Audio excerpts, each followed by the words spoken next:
मेरा नाम सुनीता है और मेरी उम्र 26 साल है। कुछ ही महीने पहले मेरी शादी हुई थी। मेरे पति का नाम मुकेश है। हमारे घर में मेरी सास और एक छोटा देवर भी रहता है। लेकिन मैंने ज़िंदगी में एक ऐसी गलती कर दी थी जिसकी वजह से मेरी ज़िंदगी दुख से भर गई। वह गलती मैंने शादी की पहली रात कर दी थी और उसी वजह से मेरे पति आज भी मुझसे नाराज़ हैं। दोपहर का समय था। सुबह मैंने अपने पति को फ़ोन कर किसी से बात करते हुए सुना था। वह कह रहे थे कि आज रात उनके दोस्त का जन्मदिन है और उसने उन्हें पार्टी के लिए बुलाया है। उन्होंने जाने के लिए हाँ भी कर दी थी। दोस्तों, ये वीडियो सिर्फ एजुकेशन के पर्पस के लिए बनाया गया है। दोस्तों, वीडियो में आगे बढ़ने से पहले वीडियो को लाइक और हमारे चैनल को सब्सक्राइब ज़रूर कर दीजिएगा।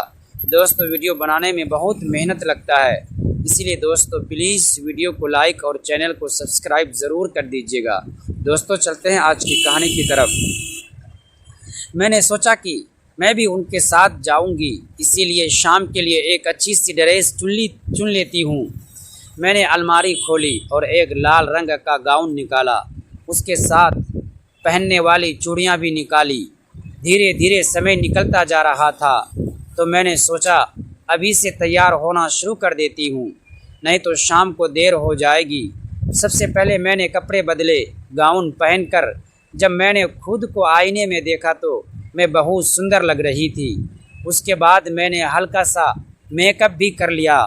शाम के 7 बज चुके थे तभी मेरे पति भी घर आ गए। मैंने सोचा कि अभी उनके सामने नहीं जाऊंगी।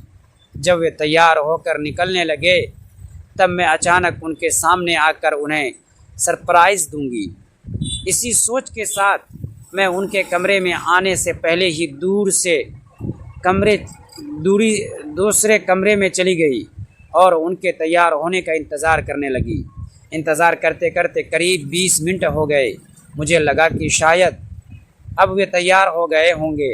मैं वापस अपने कमरे में गई। देखा तो वे आईने के सामने खड़ी होकर अपने बाल बना रहे थे।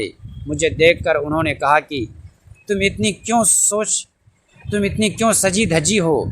मैंने कहा कि मैं भी आपके साथ पार्टी में जा रही हूँ।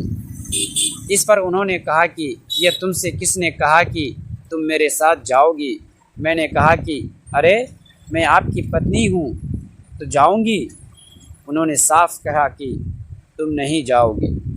तो मैंने उनसे कहा कि आप आज भी उस बात को लेकर मुझसे नाराज़ हैं और उसकी वजह से आपने आज तक मुझसे ठीक से बात भी नहीं की है। उन्होंने जवाब दिया कि तुम उस बात को भूल सकती हो लेकिन मैं नहीं भूल सकता। मैंने कहा कि वह सिर्फ़ आपकी गलतफहमी थी। इस पर उन्होंने कहा कि वह बात तुम्हारे लिए न छोटी हो सकती है लेकिन मेरे लिए नहीं। मैंने कहा कि वह बात इतनी बड़ी नहीं थी जितनी आपने बना दी। तब उन्होंने कहा कि मेरी पत्नी शादी की पहली रात बिना सुहाग रात मनाए सो गई थी और तुम्हें यह बात इतनी छोटी लगती है। मैंने उन्हें समझाते हुए कहा कि मैंने आपको शादी के शुरुआती दिनों में मैं नए रिश्तों और जिम्मेदारियों को समझने की कोशिश कर रही थी। ससुराल का माहौल अलग था, लोग अलग थे और उनकी उम्मीदें भी अलग। मैं हर दिन खुद को साबित करने में लगी रहती, कभी रसोई में, कभी व्यवहार में, तो कभी अपनी मुस्कान के पीछे छुपे डर को संभालते हुए धीरे धीरे मुझे एहसास हुआ कि असली चुनौती घर के काम नहीं बल्कि रिश्तों की नाजुक डोर को संभालना है। मेरे पति काम में बहुत व्यस्त रहते थे। हम एक ही घर में होते हुए भी जैसे दूर दूर थे। मुझे उनसे बात करने की, अपने दिल की बातें साझा करने की चाह होती, लेकिन सही समय कभी नहीं मिलता। शादी के शुरुआती दिनों में मैं नए रिश्तों और जिम्मेदारियों को समझने की कोशिश कर रही थी। ससुराल का माहौल अलग था, लोग अलग थे और उनकी उम्मीदें भी अलग। मैं हर दिन खुद को साबित करने में लगी रहती, कभी रसोई में, कभी व्यवहार में, तो तो कभी अपनी मुस्कान के पीछे छुपे डर को संभालते हुए। धीरे धीरे मुझे एहसास हुआ कि असली चुनौती घर के काम नहीं बल्कि रिश्तों की नाजुक डोर को संभालना है। मेरे पति काम में बहुत व्यस्त रहते थे। हम एक ही घर में होते हुए भी जैसे दूर दूर थे। मुझे उनसे बात करने की, अपने दिल की बातें साझा करने की चाह होती, लेकिन सही समय नहीं मिल पाता। एक रात मैंने हिम्मत जुटाई और उनसे खुलकर बात की।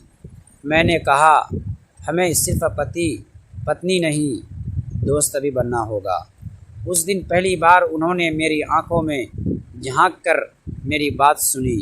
शायद उन्हें भी एहसास हुआ कि रिश्ते सिर्फ साथ रहने से नहीं, साथ निभाने से बनते हैं।